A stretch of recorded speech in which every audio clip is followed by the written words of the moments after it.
afternoon, everybody. I'm Radhika Balakrishnan. I'm the director of the Center for Women's Global Leadership. You want it louder? Is this better? Yeah? It's not too loud? It's okay? Yeah? And this is the panel for the Center for Women's Global Leadership at Rutgers University. And our panel is on Equality, Development, Peace, 2015 and beyond. The goal of the discussion today is to present a vision of a sustainable development grounded in the human rights framework. The vision recognizes the experience of marginalized women demanding equality, development, and peace, and in 2015 and beyond. It takes into account the specific challenges that women's rights defenders, women, and feminist organizations around the world are trying to overcome. I'm very excited to have an amazing panel of speakers today, and so I will introduce them, and we want this to be a conversation where people can engage and ask questions, and so I will stop with the introductions of myself in the center and start with the panelists. So the first person, and I'll introduce each speaker as they're going to speak. Fatima Quattaleb is our first speaker, and Fatima is a director of the Union d'Action Féminine Women's Shelter. She's an active women's rights advocate and defender over the last 25 years of experience with national, regional, and international organizations with a special focus on gender mainstreaming and women's empowerment. She recently worked with SIPU, a local Moroccan partner, for the implementation of the regional training program on gender equality and with the International Foundation for Electoral Systems. As a local advisor for women's status in Morocco and for the Swimena project, which provides tools for local NGOs to develop policy recommendations on women's rights. And Fatima will present issues on local and national issues and strategies that incorporate global issues. So without any delay, I introduce to you Fatima. You're going to have to come up here.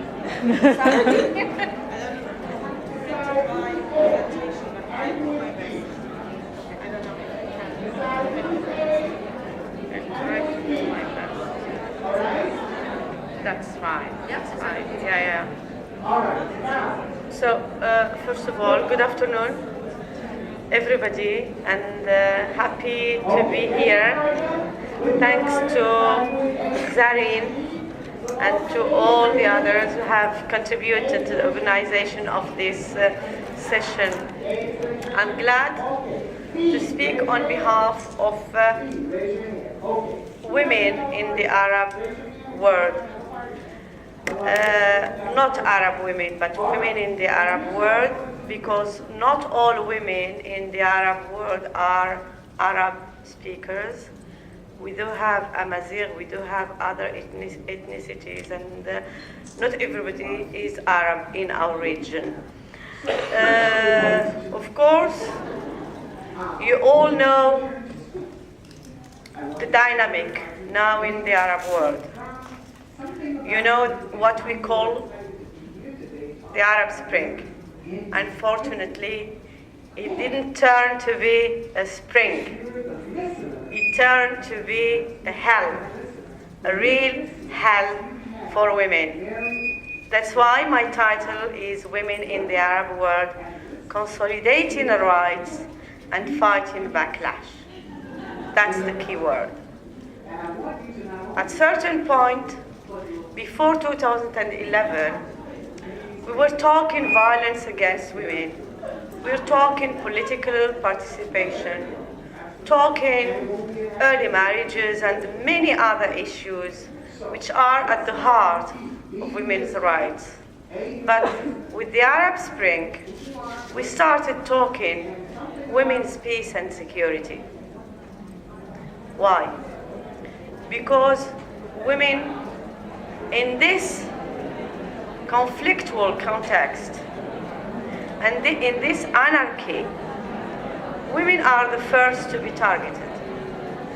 and women are the first to suffer from the transition. I don't know if it's a transition, but it should be a transition.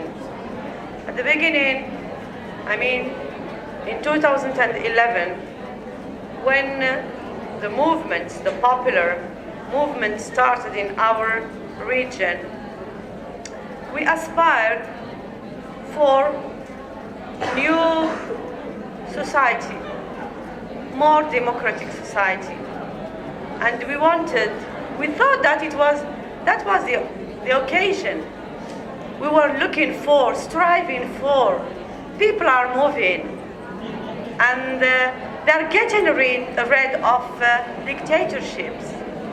And we thought, we were very optimistic, I think too much ambitious. We thought that time arrived for women's voices to be heard.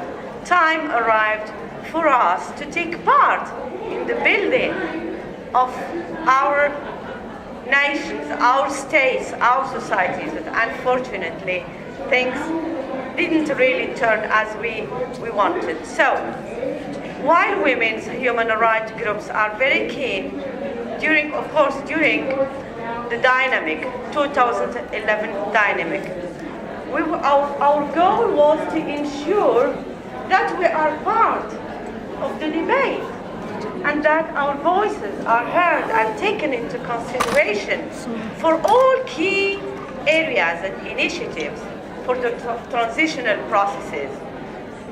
Unfortunately, new concerns threatening gender-based violence forms emerged. So new concerns emerged to shake our hopes of peace and democracy, because we really felt that our hopes were threatened more than ever before. I'll give you some examples. Why? It was in Egypt. I don't know if you heard about this. It was in Egypt that women's rights activists raised concerns about the prevailing violence against them in the streets.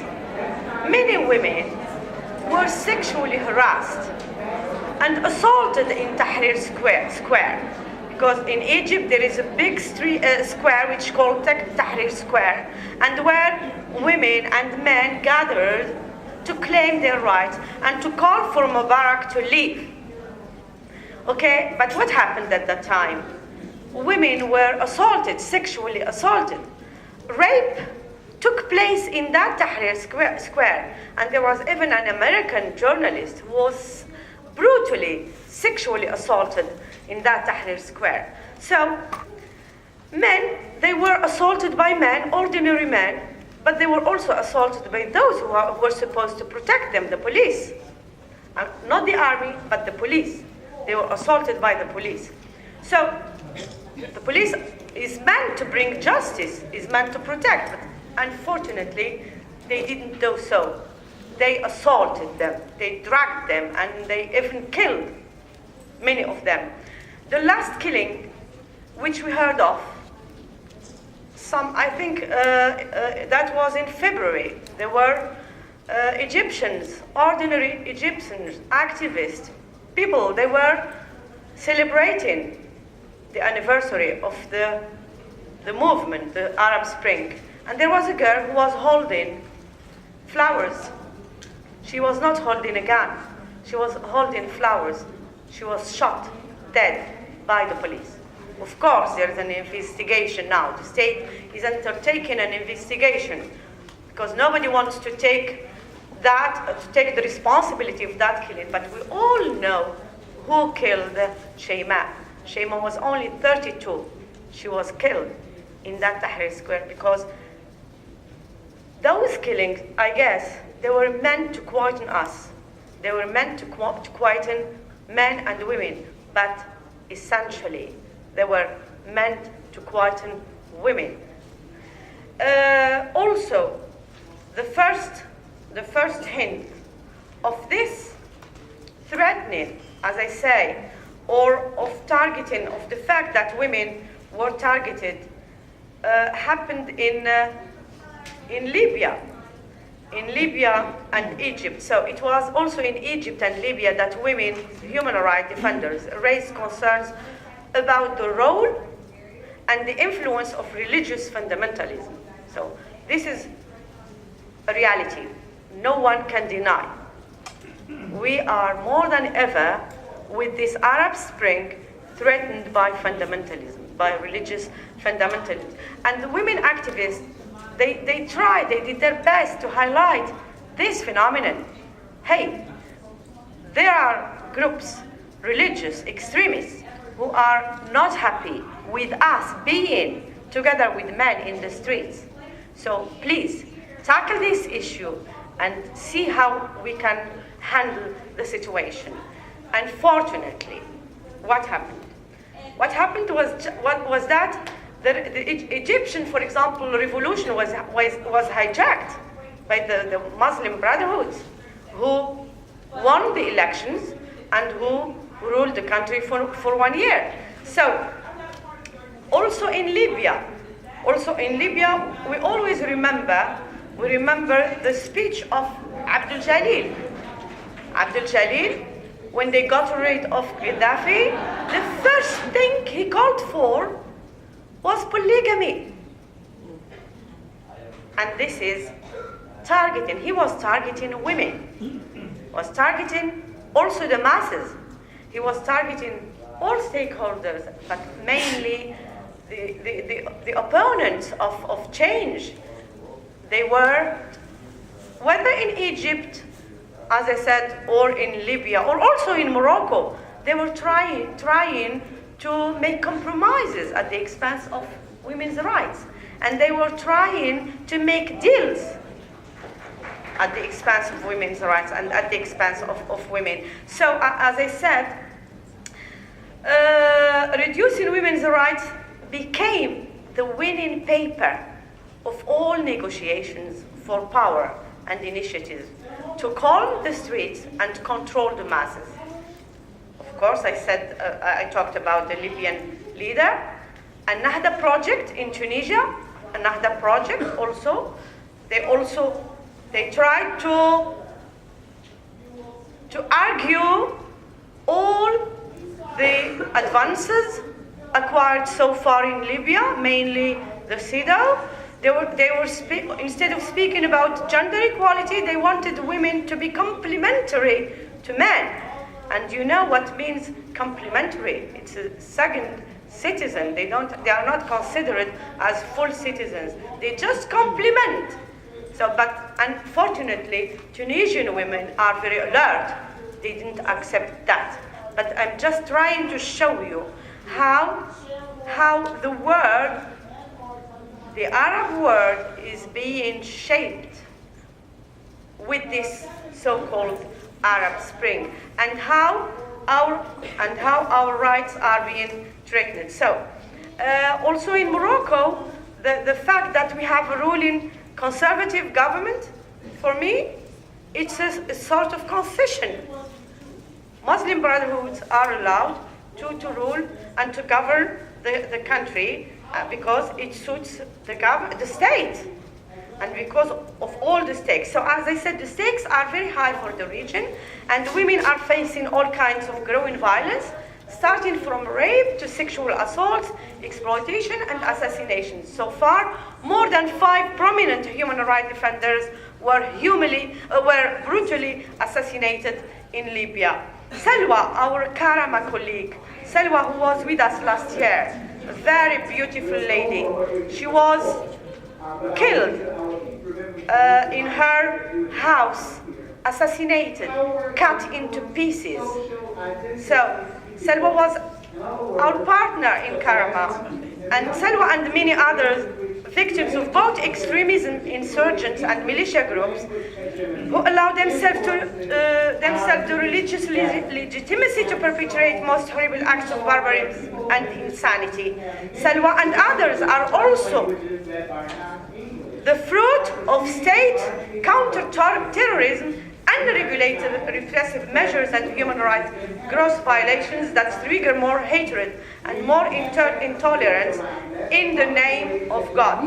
So, the Syrian ongoing conflict is by all means and criteria the most horrible turning point in the history of the region, with all the atrocities perpetrated against humanity, especially women and girls, and for which the international community holds the blame for its failure to protect civilians and to stop the barbaric militarization of all components in the conflict, be it the regime or the different groups and militias. Hence, many women's rights groups and activists found themselves in front of new situations that incited them to adjust their fight orientations and priorities. Achieving SDGs have never been interlinked with women's peace and security than ever before.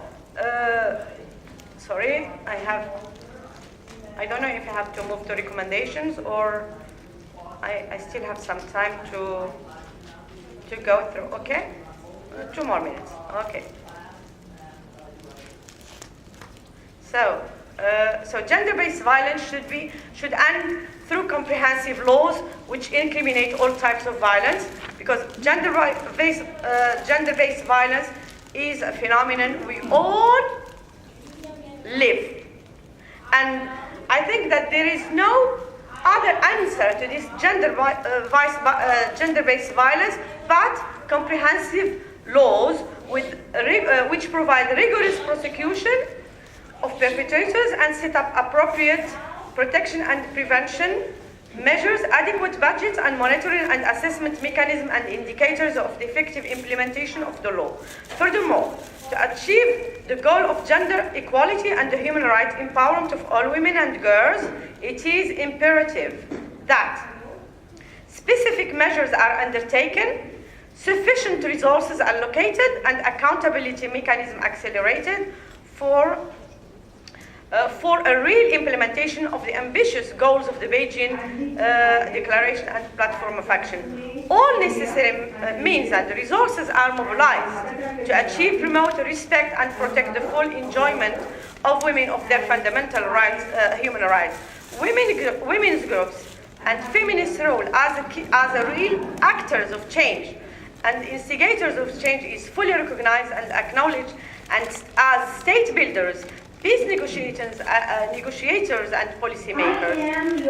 Women's peace and security is well addressed with women and for women and girls.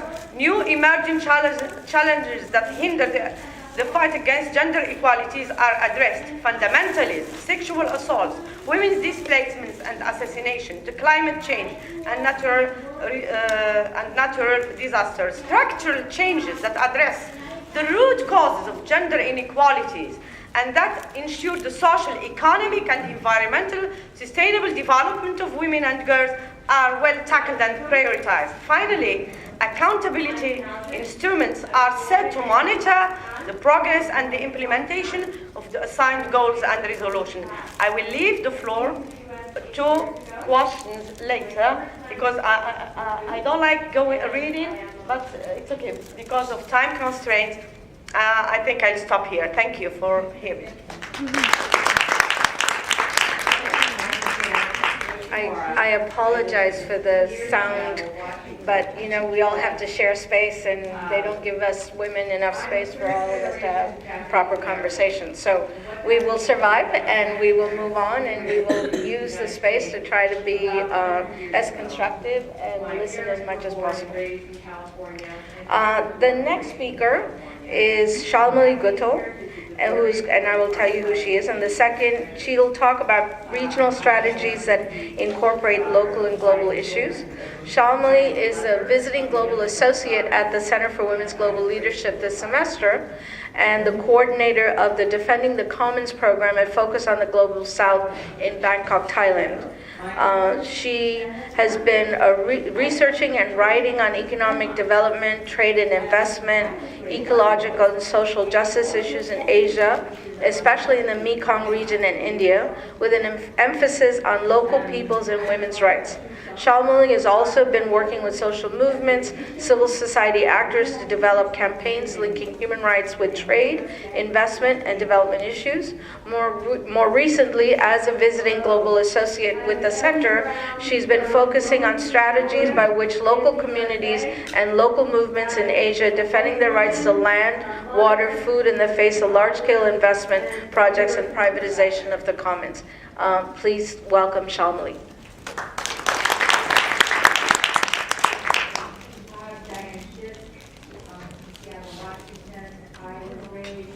Good afternoon, everybody. I'm afraid I'm also going to read from, not read exactly, but take my points from my computer. And I'll dive right into the subject since we don't have much time. Well, one thing that actually surprises me about a lot of the conversations that I've been hearing about the SDGs and the post-2015 agenda is whether there's actually been a human rights audit of the development model that's been followed for all these years. Because the model of development that's gained dominance over the past decade is, I think, systemically and structurally antagonistic to the realization of human rights. And this is not an aberration, this is a systemic issue. I mean, if we look at what's happened in the last 10, 15 years, and of course it's been going on for much longer, but this is, in the last 10, 15 years, we've seen this model crystallized in a particular way globally. It's characterized really by an increasing power of corporate and finance capital, which is at the same time accompanied by decreasing accountability, decreasing real accountability, corporate accountability as well as financial accountability. So when people say the state is not powerful, that is not true. The state has re-regulated in the interests of finance capital, in the interests of corporations. Many of us work on national laws, and it's been a real struggle to fight, to keep laws that actually protect the public interest. Another characterization of the model is trade and investment frameworks that enable environmental destruction and the exploitation of workers. So the race to the bottom and all those catchphrases have really been completely codified into the model. We also see a concentration of wealth in the hands of a small number of private and corporate entities. So this whole thing of inequality and so on, where is the wealth going? There is still wealth in the world. It doesn't just disappear. It's somebody. There is a political economy and political ecology of what's happening to the world's resources and wealth. So it's being captured.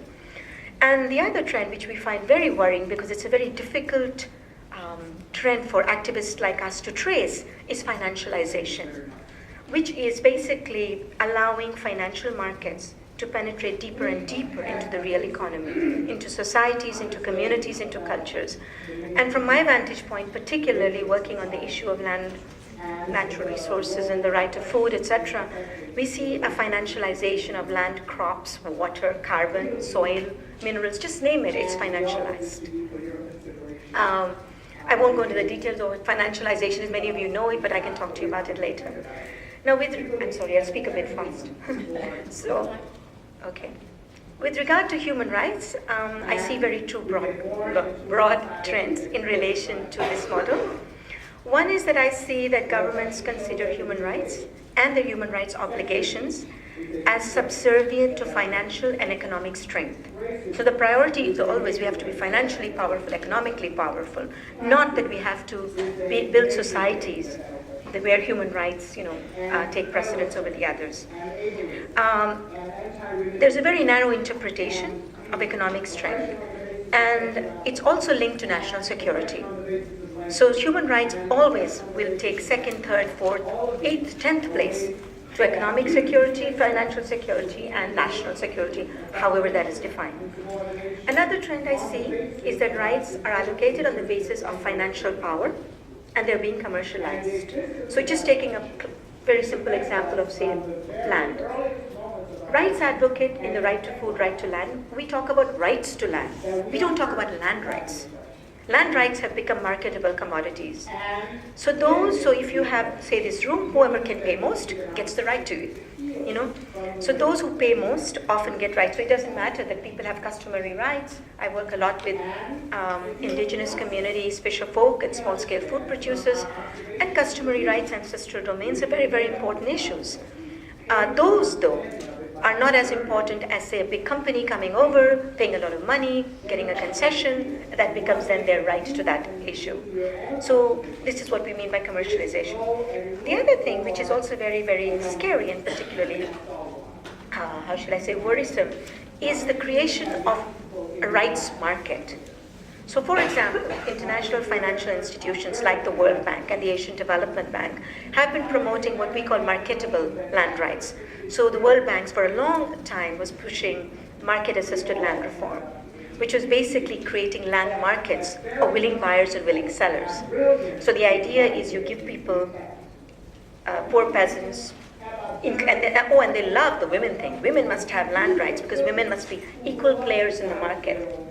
So you can have a land right and then you can sell it. If you have land rights, then you have something that you can actually trade in the markets. We're seeing this with the Asian Development Bank, which is now promoting water trading rights. So communities are given water rights, which they can trade with others. We already know about the emission trading rights. United Nations Environment Program, a UN organization, which should be ashamed of itself, is promoting the green economy. The green economy basically puts a number on everything from biodiversity to soil carbon to any kind of intellectual property right and so on. And this is something that women, particularly women farmers, women peasants, indigenous women, pastoralists, fisherfolk have taken up because they've said women struggle to save seed. Women are the seed savers. Women are the ones who protect traditional knowledge. They will not put it on the market. But the green economy is chugging forward, This is the way to sustain economic growth in a time of an ecological crisis. Particularly when we go to Asia, development has really become synonymous with large-scale, mostly private investment. And at the heart of this investment are the control and exploitation of land, water, nature, minerals, agricultural potential, and labor. So it's nature and people. And again, in the case of people, one of the so-called inclusive growth strategies that's been promoted in Asia is bringing women into an exploitable, into a tradable labor market. This is the idea of inclusive growth. Let people participate in growth. And we keep pointing out, women are participating in economic growth. They're being exploited by it. Participation, the way the banks and a lot of donors, bilateral donors and a number of governments design it, is not necessarily an empowering type of participation. How much time? How much do we have? Oh, okay, all right, sorry. So the model that we see in Asia is market-led, rapid economic growth at any cost, integrate local national economies with global markets. In the ASEAN region, which is Southeast Asia, the ASEAN Economic Community is building what they call new value chains,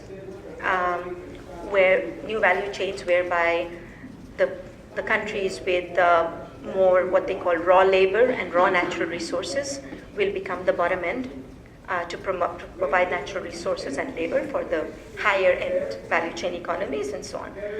Another thing that we're seeing is that private investment is sought in almost every sector, whether it's oil, whether it's infrastructure, roads, agriculture, food, increasingly in social services and essential services.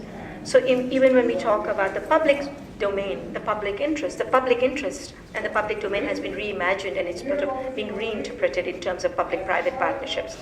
And these public-private partnerships are basically using taxpayer money to subsidize private companies' control over particular sectors. So it's a privatization agenda, but now it's in the name of the public interest. And this is one of the things we're seeing a gross, 3 minutes, okay. So we're seeing land, forest, water being captured and then enclosed for a range of purposes. Industrial agriculture, just name it. I mean, we're seeing an enclosure and a capture of the commons. And for local people, what's happening is that we're seeing weak and often absent, it's sometimes just not even there, legal recognition of their rights. So the idea that people are rights holders by virtue of being people and or being citizens of a country is not even on the table these days. Constitutions are being violated. There are forcible evictions, relocations, threats, intimidations. Rape is very, very common. Investors are protected by hard law, but for local communities, there's corporate social responsibility, voluntary guidelines, and so on. So the hard law that people, citizens fought for, even in my own country, Asia, India, where we're very proud of the laws, are being done away. All it takes is one single window clearance by the Ministry of Environment, and it's gone. Laws that we have fought for go down the drain. There's no legal protection for local communities. And the thing with governments is states enable these enclosures. They claim eminent domain, they claim public purpose, they are part of the problem.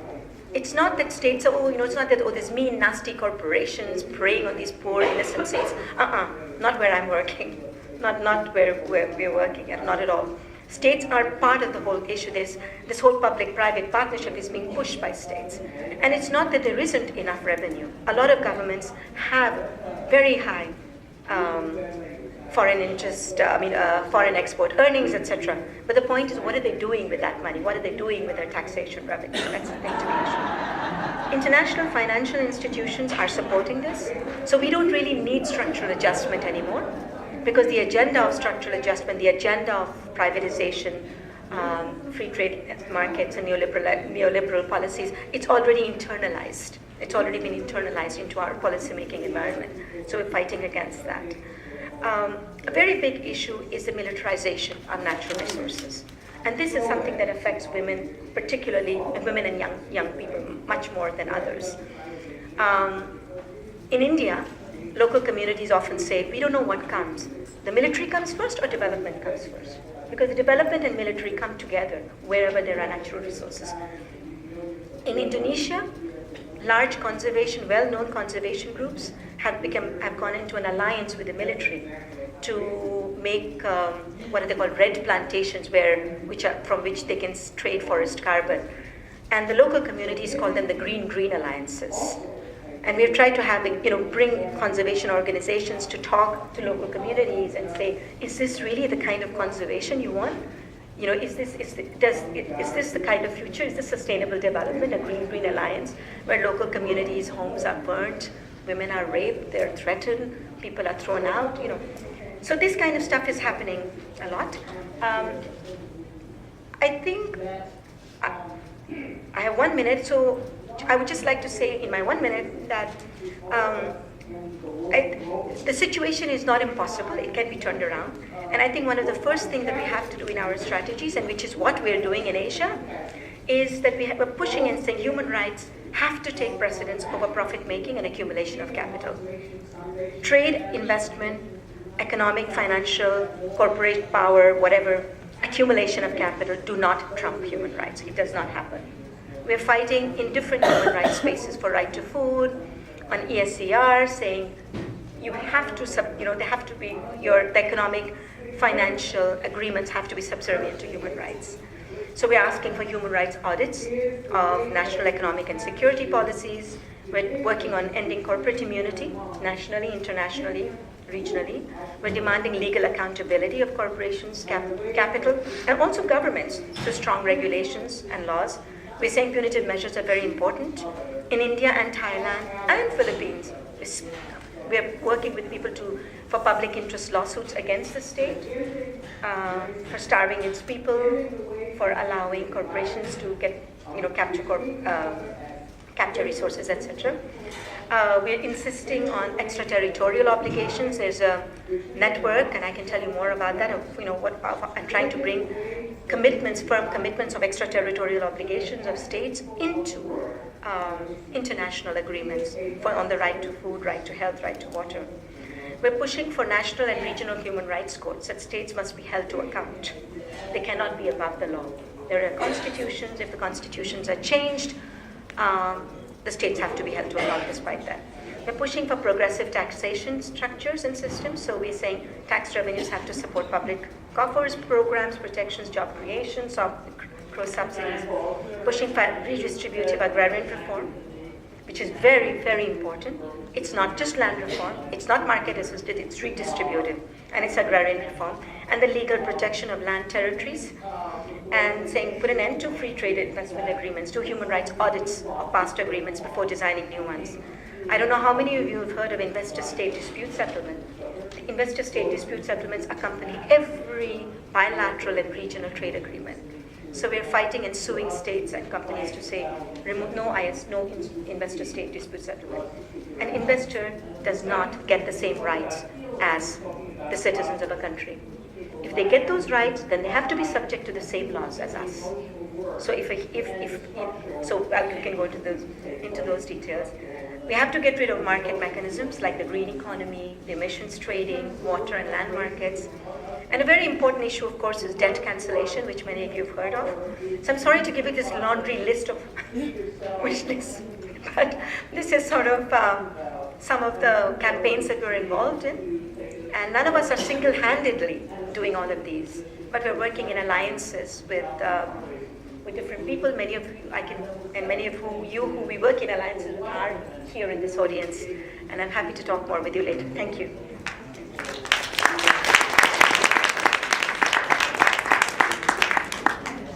Thank you. And our third speaker is Salama Wit Tesfaye.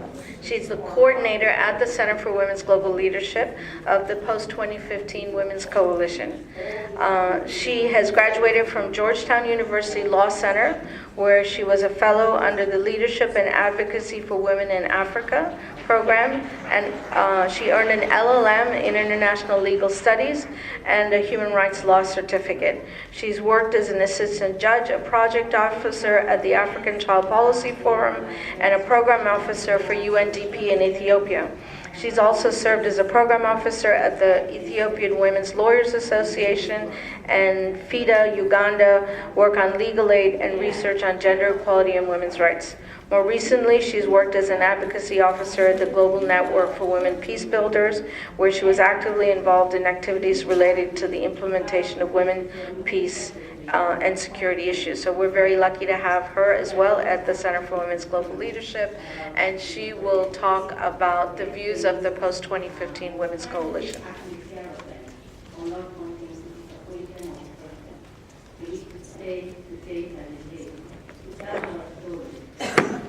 Thanks, Radhika. Hi, everyone. I hope you can hear me well enough. If not, I'm going to shout and overtake the other room. So as Radhika has mentioned, I'll be talking about the views of the Post-2015 Women's Coalition, which is being coordinated by the Center for Women's Global Leadership, in terms of our work in highlighting feminist international coalition building and also informing global discussions and within and beyond the Post-2015 development agenda. So just to give you a brief background on the coalition itself, the coalition has over 400 members currently at the national, regional, and also international levels, working within and beyond the post-2015 development agenda, as well as its implementation after it's adopted in September 2015. It's a coalition of feminist women's rights organizations, grassroots organizations, peace organizations, who are working to challenge and also reframe the development agenda that is being discussed at the moment. Our position is we need a transformative development agenda that will actually result in change, especially in women's rights and so on. So we're calling for a development agenda which is transformative and which, as its core, has human rights, gender equality, and peace. So why do we exist? We exist because of the issues that has been mentioned by my colleagues here. There's a lot of rampant violence against women that's going on around the world, and as much as possible, for instance, in the past, a lot of feminist women's organizations have produced a lot of paradigm shifts, for instance, in terms of recognizing women's rights as human rights, and also the application of human rights into the private public sphere. sphere, and also on the conceptualization of the right to bodily integrity and so on. But currently, as you all know, the civil society space, especially for women's organization, is very much shrinking. So coalitions like us need to be there for women's rights organizations to come together, debate, reach consensus, and also forge alliances so that we can be able to push our agenda forward together in one unified voice. And then I'll also give you a brief background on the post-2015 development agenda, so that everyone is in the same room. Like, how many of you have heard of the post-2015 development agenda? Okay, so it's a lot, but for the others who might not have, I'll just give a brief background.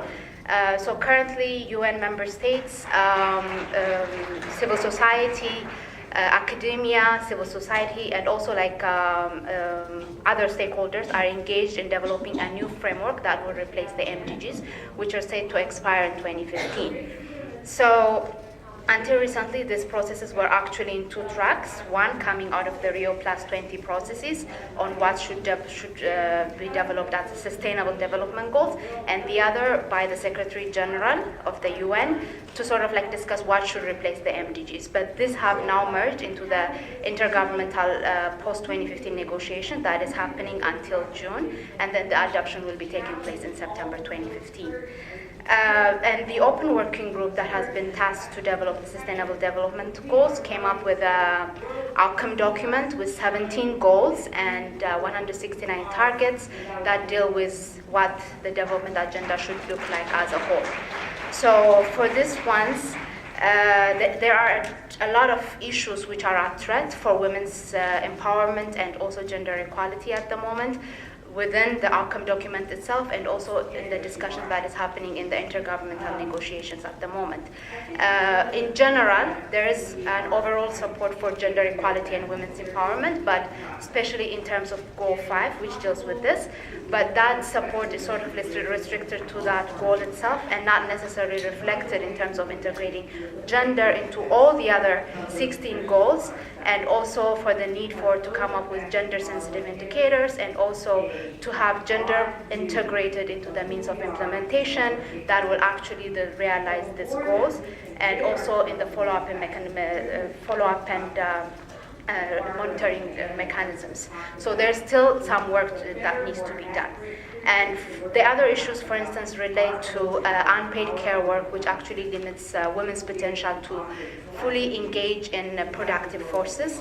And in this regard, there is a target that deals with unpaid care work, but it has very much been limited, and it needs to be expanded to valuing, recognition, and also redistribution within and outside the household. So this is also another issue that the coalition is sort of highlighting and pushing for integration, especially in the development of the indicators. And as it can be understood, there's also a lack of political will in terms of integrating human rights into the overall goals and indicators at the moment. As currently, as the document stands, human rights has just been recognized as sort of a means for greater economic growth, rather than as intrinsically valuable obligation that everyone should be entitled to in terms of achieving their development and so on.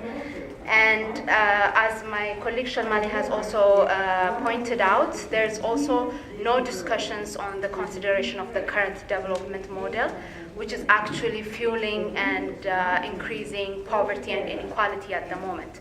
And we cannot necessarily talk about a transformative approach to poverty reduction without actually dealing with the gaping inequalities within and among states, as well as the redistribution of wealth.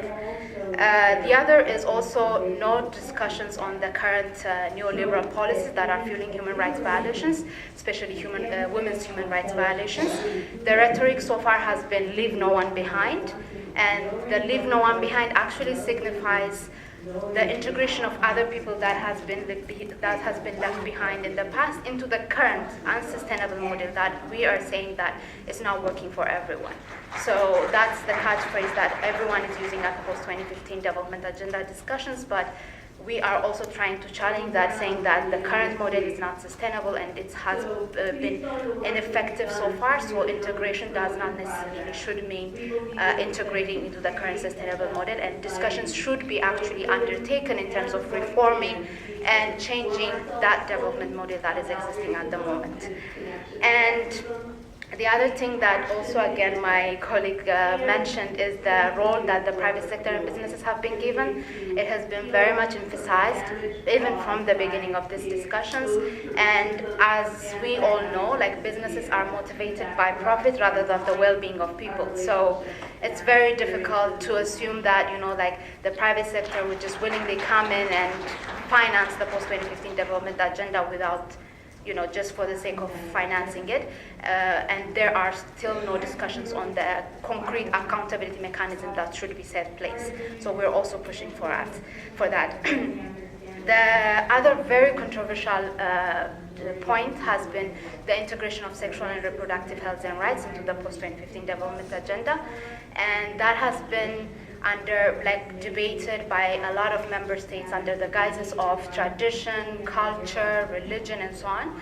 But we can't be expecting women to be productive in their, you know, in development fields or in any other kinds of sectors without a real autonomy over their bodies. So we should also start from there. So this is also something that the coalition is advocating for. In terms of militarization and the Women, Peace and Security agenda, the current goal 16, which deals with peaceful and inclusive societies, actually did not include any consideration of women's participation, for instance, in peace processes, conflict transition processes, and also the protection of human rights defenders, who are actually, you know, sacrificing their lives to speak for women's rights and so on. So that is not actually recognized, and this is something that we're also advocating for. So all in all, our demands within the coalition has been an end to violence against women, including sexual and gender-based violence, comprehensive sexual and reproductive health and rights, including comprehensive sexuality education, a human rights accountability for macroeconomic policies that actually prioritize people over profit, and governments to actually value and redistribute unpaid and devalued care, which is disproportionately borne by women, and also meaningful action for peace and that strengthen conflict prevention and women's participation in peace processes, and protection of human rights, women human rights defenders, and lastly, an enabling environment for development, financing, and the implementation of the post-2015 development agenda, including gender budgeting, gender-sensitive targets, and indicators that ensure the integration of gender into the means of implementation, financing, accountability, as well as review and follow-up mechanisms. So we can go ahead with the strategies and so on in the next session. Thank you.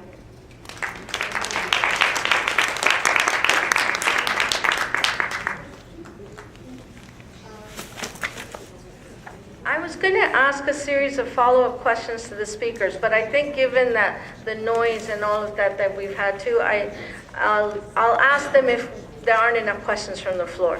So I think it'd be better to engage all of you since you've been so patient, and then I can come back to those questions later. Yeah, please. Actually, my question about mechanisms and tools practical to be implemented. Are you hearing me, everybody? No. Okay, my You can't question. move the mic. You want to come up here? This mic is fixed to the podium. I'm not quite sure if I would be capable to speak after your distinguished speakers. So, actually, my question is about that our ideas are great, but our actions are really bad. So, concerning coalitions and networking and such things, we need to enable sustainable and fruitful innovations. We have to meet our organizations to be. I'm really bad with these things. To be linked together concerning inviting the private sector to be engaged in our space. What will make the private sector be involved? We have to think win-win equations. We have to encourage him by getting to us. We don't need you. We actually you need us. This is one process.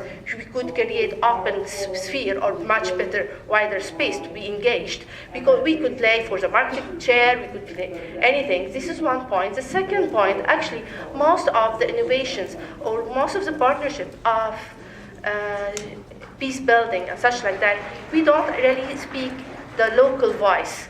We speak like in our fancy rooms and fancy spheres, conferences. What about engaging the others? And I like the idea of the collations. If we could think globally and act locally, this is one of the aspects. Thank you. I'm sorry for the long comment. It was great. I think I'll take a few comments and questions and then have the speakers respond. Any others? I mean, I have a series of questions, but I think, yeah, sadly you're going to have to come here to be heard. Just a simple question. I didn't understand, I haven't understood quite properly whether is there a debate about having a standalone goals about gender equality or gender issues in the Sustainable Development Goals, or it is only, embedded in all the other goals. Thanks. Anyone else? Okay, why don't a few of you come up? I'll take 3 or 4 more and then we'll give it to the panelists.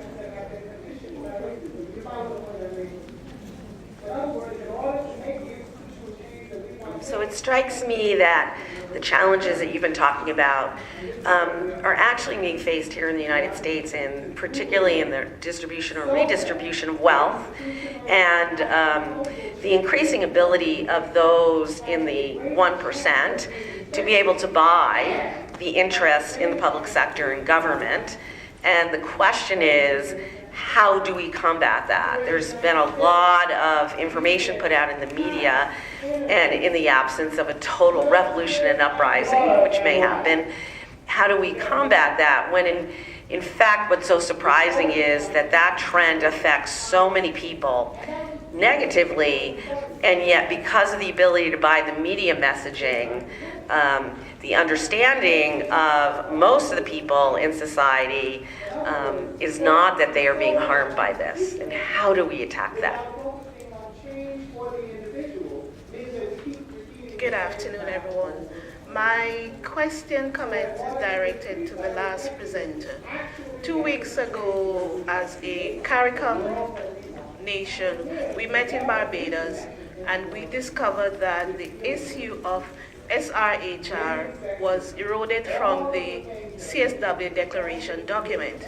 My question is, what can be done so for the post-2015 agenda, SRHR and comprehensive sexuality education is kept in the document? Anybody else? Okay.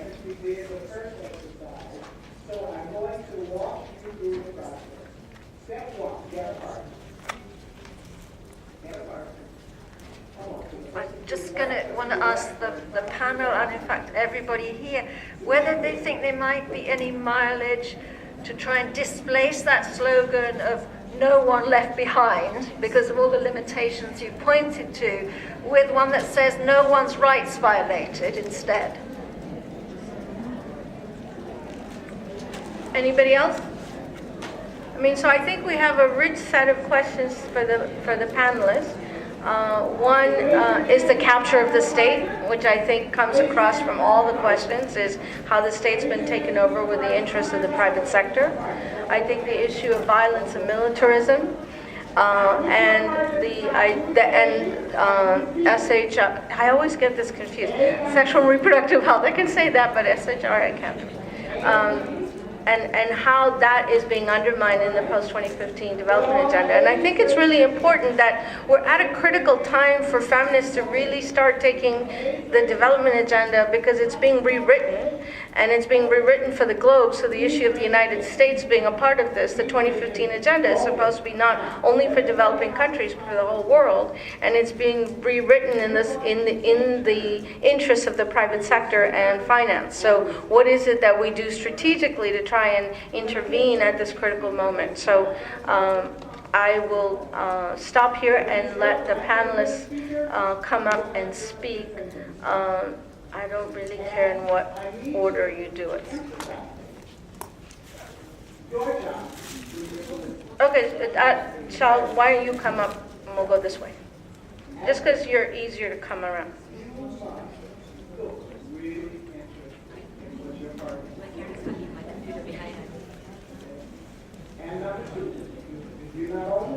And one thing, Shalmali, that I would also ask you is I think some questions came about local level strategies, and I know that's something you've worked on, so if you could give some examples of some really grassroots local level advocacy. Let me start with the local level and the grassroots strategies.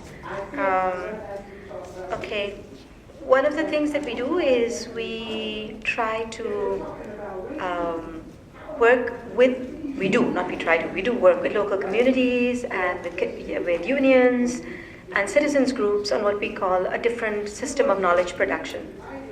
So in many of the countries where we're working, we actually train people from conflict-affected areas in how to do their own research, how to do action research, how to gather information, how to be their own advocates, so that they don't continue to be politically marginalized. Because one of the things that we're seeing in this capture is that participation has become a sort of a checklist kind of a process. Earlier, many years ago, people talked about race, class, people talked about community and identity. Now everybody is a stakeholder. Everything is multi-stakeholder. And what happens with this multi-stakeholderism is that the assumption is that everybody can somehow sit around a table, hold hands, or maybe not hold hands, but everybody can sit around the table and just talk things through, and it'll all be fine, without actually addressing the power asymmetries that exist between people. I work a lot with displaced communities in India, in the Mekong region, in Myanmar, in the Philippines. And, for people from villages who have been kicked out of their village by armed military, we're not just talking about private security, we're talking about armed military, where the men have been beaten up, the women have been either raped and or threatened with rape, children have been beaten up. You bring those people to a roundtable meeting where the state is sitting there, companies are sitting there, right? And some nice, well-meaning NGOs are sitting there. This is a multi-stakeholder dialogue to discuss how best to move forward with the hydropower dam, or with the mining project, or with a new infrastructure project. The option that a community says, no, we don't want this, it's not there. And even if the state says, or government says, please say, would you like to have this? They are so terrified because of what has just gone down, So one of the things that I think is very, very important for us, and the way we're working, is that knowledge and power go to hand in hand. So we say knowledge, for people to feel empowered, they need to be able to have their own knowledge production and be able to have avenues for using that knowledge into action. So we fight on the issue of, with provincial or state level, different countries organized in different ways, and national level parliaments to have public hearings. And in these public hearings, men and women, often women, mostly women from different communities come forward, they talk about what's going on. We're pushing very hard that every law policy has to be publicly debated. In some countries it's possible, in some countries it's not possible, So we're doing a lot of these types of strategies. Can you hear me? I was trying to be respectful and not speak too loudly. Okay. Sorry. So that's, and I can, I know I don't want to take up all the time, so I won't go into more. But we do a lot of things like this. We bring communities from different places to talk to each other. We get unions working in urban areas, often who are displaced rural people, working with rural communities to talk together to say, okay, what kind of a national policy do they want? What is their vision of development? We bring different constituencies like indigenous peoples, fisher folk, urban consumers. We bring students together, university students, together to talk to people and say, okay, what is it that the urban consumer can do to support the demands of workers and food producers? A bit like our sister earlier said, what is it that we can, what kind of a challenge can we give to the private sector? Because they need us. If we stop consuming their products, what would happen? So that's another thing we do is which we learned from the people in Plachimada in India. I don't know how many of you have heard of the famous Plachimada struggle against Coca-Cola. A number of university students said, oh, you were there, okay, so you know. Yeah, so Plachimada students, a number of students went to Plachimada and asked, how can we support your struggle? And the community said, don't support our struggle, join the struggle. Find a way in which you can join. And they did, and Coca-Cola was banned. In how many university campuses? Look at what happened in Bolivia with Bechtel. It was popular mobilizations, right? Bechtel finally had to accept $1 in compensation. And this was, this is really coalition work. This is really joint mobilizing. So I think a lot of this, we do a lot of this type of work. In terms of corporations and the privatization issue, I think people have to hold firm. And we have to make, I think now the scales have taken, earlier we used to say the personal is political. I think it's time to flip and say the political is personal. I think people have to get really personally involved. If you're in a place and they're only selling Nestle water, don't buy it. It's okay, drink tap water, don't buy Nestle. You can be thirsty for 5 hours, it doesn't matter. I think we really have to mobilize, a lot. I'm giving you a small example. We're also taking this fight into UN spaces. I'm one of the civil society representatives in the Committee for World Food Security. And it's such a fight, and it's so dismal to see that inside a United Nations space, that the human right to food, the right to water, the right to adequate standard of living are systematically being hit, cut down, eroded. I kind of lose my vocabulary when I get excited. So we're taking this fight into those spaces, and because we have a seat at the table, we refuse to endorse. We refuse to be part of those stakeholder submissions. If we don't agree, we will not accept it. And I think that's another thing that we can do. We can refuse to accept. And what Diane was saying, reject it, no one left behind, please. This is like that inclusive development nonsense. Inclusive growth, inclusive development, which basically means integrate more and more people into the market economy. So is it possible to make a statement and say, we reject this? And make a different slogan? I'm sorry. Maybe I stop here.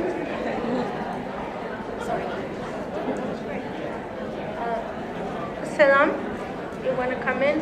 And if you could talk about the goal in terms of the gender goal, but also any insight on the advocacy on the sexual reproductive health. Okay, thank you. Well, our intervention is not as... Our intervention in terms of the Post-2050 Women's Coalition is not like as revolutionary or as exciting as Sharmali's presentation, but we try as much as possible to integrate, to inform global discussions from the national and regional perspectives. So when I started out, I mentioned that we have a lot of members who are located at the national level and also regional level. So we gave their voices, and whatever is happening at the global front, we try to come up with like joint statements, position papers, and also like responses to various UN documents so that their voices are integrated and they are actually informing the global discussions that are happening here at the New York level. In terms of the gender equality question, there is Goal 5, I think your question, there is Goal 5, and currently member states are not debating that.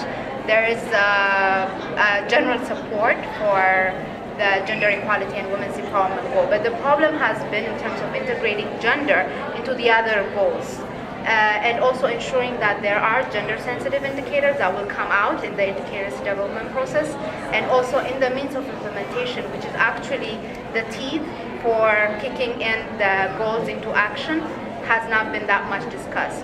Even in the monitoring and evaluation processes and so on, everything, like there needs to be gender mainstreaming, or gender should be integrated into these discussions. In terms of SRHR, currently, like a lot of member states don't have appetite for that concept, and even like in the recent discussions in the intergovernmental negotiations, the co-facilitator has said that we already have an outcome document that's not going to be renegotiated and it's not going to be opened, and even the General Assembly has already agreed that it should be the basis for informing what should be integrated into the Sustainable Development Goals. But there is another process that is currently going on, that is the development of the indicators. So whatever is missing, that also has been like what our agenda has been, to integrate whatever is missing through indicators into the currently specified goals. Because even the goals, they're not smart. Some of the goals and targets are not smart. So there is a need to have like strong and effective indicators within this process. So sexual and reproductive health and rights could be an option for advocacy there. Okay, and Fatima, who kept saying, I don't want to really have anything to do with this now. Come up here, because I think that the issue of peace and security is intrinsic to this development agenda. And I think what you spoke to was the issues of peace and security, 1325, and I remember when I came to the meeting in Jordan, I thought that the women in the region were using 1325 in a very different way than you would in sort of New York, which is just sort of include more women into the conversation, but really a very radical one. And so given the what's going on in the region, the revolutions in many countries, and very much still a part of the development agenda, how do you look at issues of peace and security within this new development framework?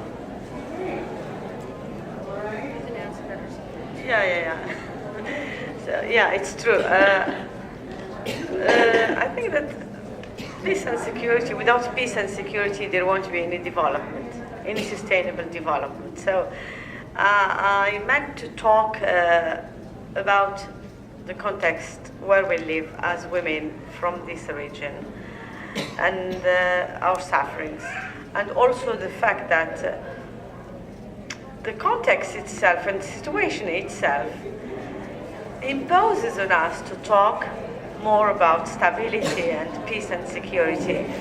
And it's true that now, if we think about Libya, for example, now where there is a chaos, there is no government, and there are two parliaments, and nearly no women in those negotiation platforms. So tackling 1325 for us is involving more women in key debates regarding peace and security of the whole, but mainly regarding women's peace and security.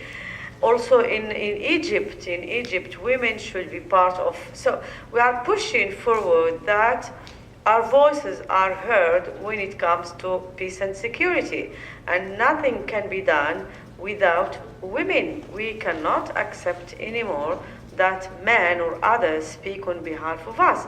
We are those who suffer, so we are those who know best what we need, and I think that the international community also has a blame in this. Nothing has been done so far. There are many women, many very brilliant women who can contribute to all those convoys on peace and security. For example, Syrian problem has never been dealt with. With women, with gender on gender perspective or a gender approach. So it's Ibrahimi or another man from here and there, but never women. So That's why it's very crucial. It's for us. It's true that all the issues which have been tackled when it comes to land, when it comes to corporations, to private sector, these are issues we live every day, and we all know that these are very tough issues. I don't think that it's true that the Indian experience is very important. We have similar experiences in Morocco, for example, when it comes to land. I don't know if you know that the Moroccan land, for example, women have only 7% of the land, and they can even handle that land properly, out of religion, out of culture, out. So we are trying also to work with women to keep their lands, to have the same rights.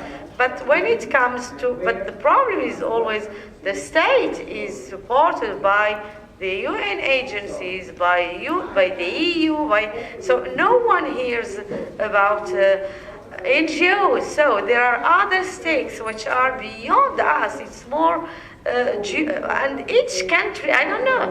We have many stakes, many les enjeux, how we say them in French. Crucial key issues which govern this relationship between populations who are demanding for their rights and also between the international community. UNDP, or any investment, whether it comes from the EU or from wherever, it doesn't take into consideration the NGOs or the people who are working on the ground. Poverty, for example, poverty was tackled with the government. It was not dealt with NGOs. That's why you have these indicators, and that's why we have these gaps when it comes to poverty or other issues related to development. So I think that the challenges are big and the responsibilities are shared. We've done what we can. It's true that we are not, sometimes we fail to do everything. We cannot do everything as NGOs and civil society, but we really need support from the outside. We really need support from the people who understand better all these issues and who are here and elsewhere. And I think that this platform, the UN here at CSW mainly, is one of the platforms where we can, women from the South, women from the Arab region, women from India and elsewhere and the United States should gather to support each other and to join. I liked what you said, join. We don't need support. We need others to join us in our fight. Thank you. Do you have a question? I'll give it.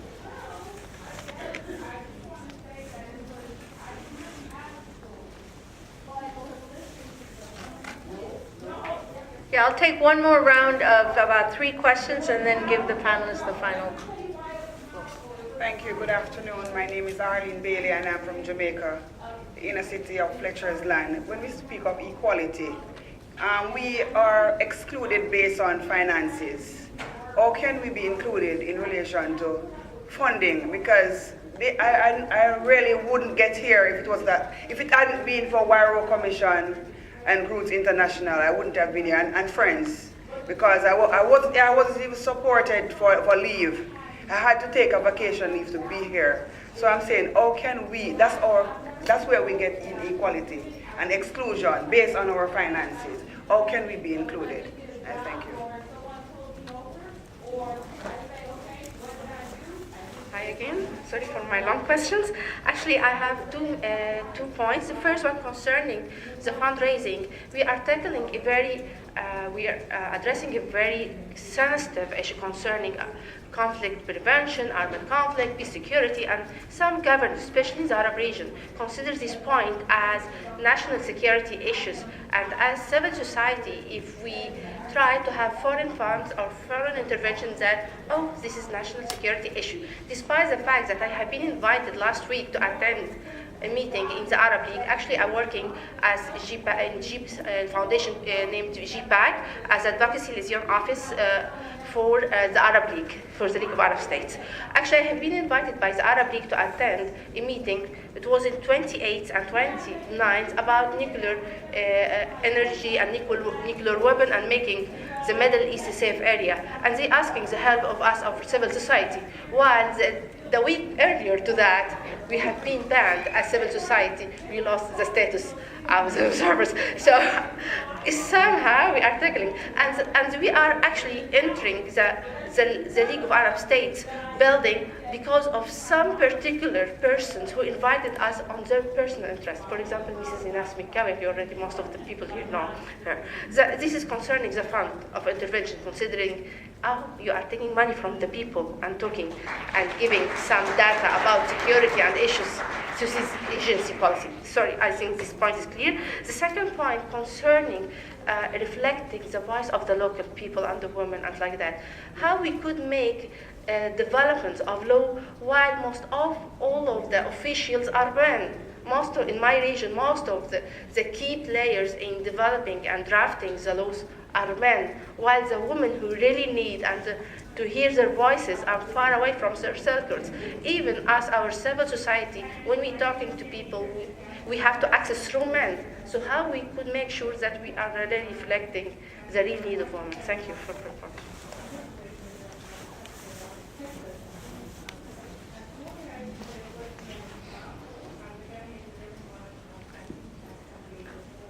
How many of you remember Paul Wolfowitz? How many of you remember the Iraq War? The war on Iraq? Yeah, everybody does, right? He was interviewed at that time and asked, why is it that Iraq, that had no weapons of mass destruction, was invaded? North Korea, which does have weapons of mass destruction, was not invaded.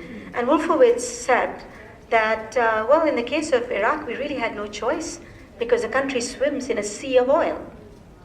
And that is, I think for us, that really exemplified the connection between militarism, the use of military strategic power, the whole national security garbage that countries and governments talk about, and pure economic interest. Because the sea of oil that Iraq swims in, who's benefiting from it? US citizens aren't benefiting from it. In fact, US citizens had to deal with the Patriot Act. Things have gotten worse in the United States. And in fact, hunger has grown, inequality has grown, the financial crisis, one after the other came, right? So the ordinary Americans didn't. Iraqis certainly didn't benefit. So, we know who benefits from that. And my organization and a team in my group, in my organization, we did a lot of studies of these so-called post-conflict transitions, the rebuilding of economies in their transitions to conflict. And if you found that there's a common model that's being perpetrated over and over again, where basically, and the formula sounds like a cliche, but basically there's a conflict, infrastructure is destroyed, pre-bidding happens, the UN comes in with its peacekeeping and a whole peacekeeping industry that goes, the local economy gets completely directed towards a global economy and gets integrated in ways that they had never imagined, and corporations and private companies are given an open door to come in. New laws are written. I don't know if any of you remember Paul Bremer's laws.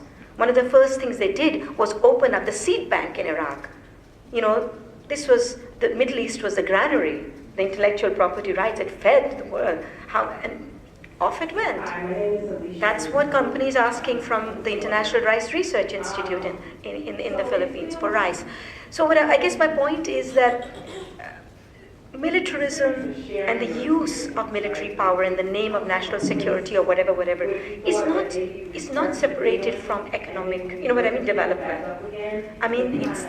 Of course we know that it's not separated, but what I mean is that we have to expose those nexus very, very much more explicitly.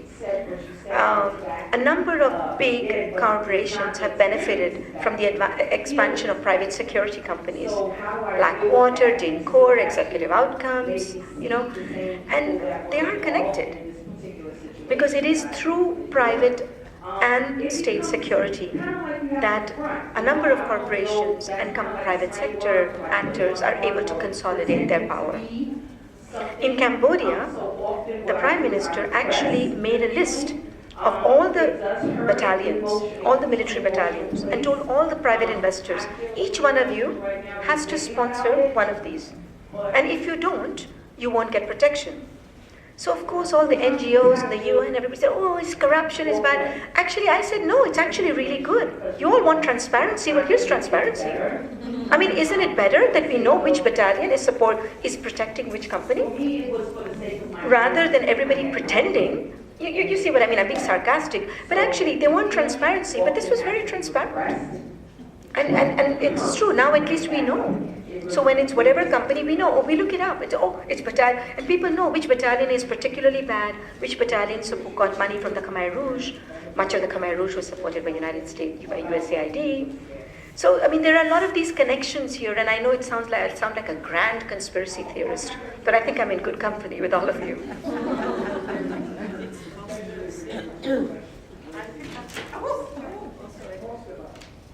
I pick up your last word, conspiracy. It is conspiracy. It's true. I think the situation is different in our countries. We have not reached that of the Cambodia. Yeah, Cambodia. In Morocco, for example, and in all dictatorships, in countries which have dictators and, those everlasting so-called presidents, it's, I think it's the other way around. It's the European, the Western countries which choose which investments and which investors they have to bring to those countries, and states, they have nothing to say but to accept them, because with the Windies, they know that they are well protected. Those regimes are well protected, and no one is going to move them from wherever they are. So investors in Morocco, for example, they do whatever they like. They exploit women, they invest everywhere, and they create pollution, and no one can say anything. Very few trade unions dare to say something, but the state protects them, because the states where those investors come from, they protect the regime. So it's a vicious circle, which I think we need to do something together. I don't know. You who are economists, and you can, from our side, we know that we are better at advocating for legal, rights, but you know more about some issues which can benefit and which can really help in our struggle against this exploitation, this barbaric exploitation of human beings, and above all of women. I would like to answer the lady who said, how can we manage that women write the law, and not that men are the ones who write the laws. Unfortunately, when I was speaking about peace and security, many things has been done now, and there are some initiatives from the UN, from the Security Council, from everywhere, but very few women or no women are part of those negotiators. And I don't know, we are trying, we are doing. This morning we had lunch with one of the Jordanians who is at the Security Council, and we expect that our voices as Arab women are heard somewhere. We try to lobby to let her know that we have women who can negotiate and who can be good peacemakers. Also, we have very poor rates of women parliamentarians, because we all know that the Congress or the parliament, as we call it, is the one which makes laws in our countries. So we have very low rate in Morocco, for example. We have only 17%, and less than that in many countries. So we need more women. We need to work more to increase women's representation in those institutions which make law. And I know that there is resistance. There is a lot of resistance. And there are concessions. There are many concessions. Security, national security matters a lot. Whenever we talk about women's participation or political participation, they always come up with issues like, oh, it's not the time now. We have other priorities. We have to maintain our security, national security. So I think that the struggle is long, and we are there, and we will be there, and we'll never stop. Thank you.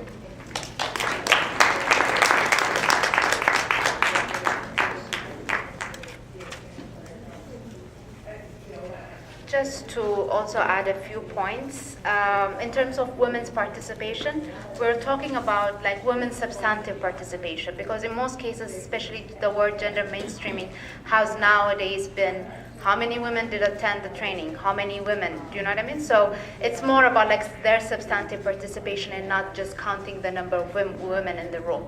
And in addition to that, we cannot just expect women to meaningfully and substantively participate without actually focusing on the kinds of roles that they play in their societies.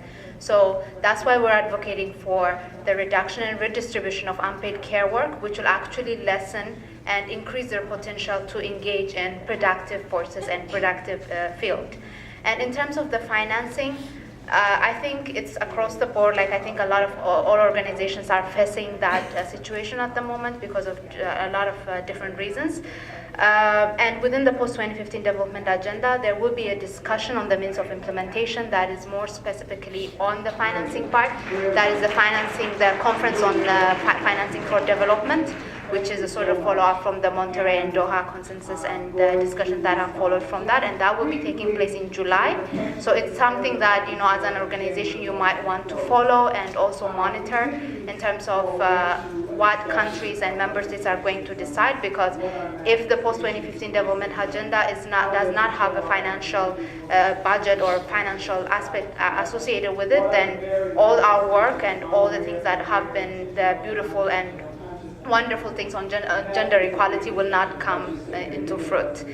And also, developed countries have also sort of like a share in terms of like fulfilling their commitments to ODA, for instance. A lot of countries have committed like 0.7 of their GDP, but a lot of countries have not actually committed to that. There's also a need to call on them to fulfill that requirement, and also have like other accountability mechanisms. For instance, like tracking of illicit financial flows that is, getting out of different countries. Like for instance, I think it was Oxfam which cited that there is about like 93 trillion or billion dollars that is coming out of Africa every year.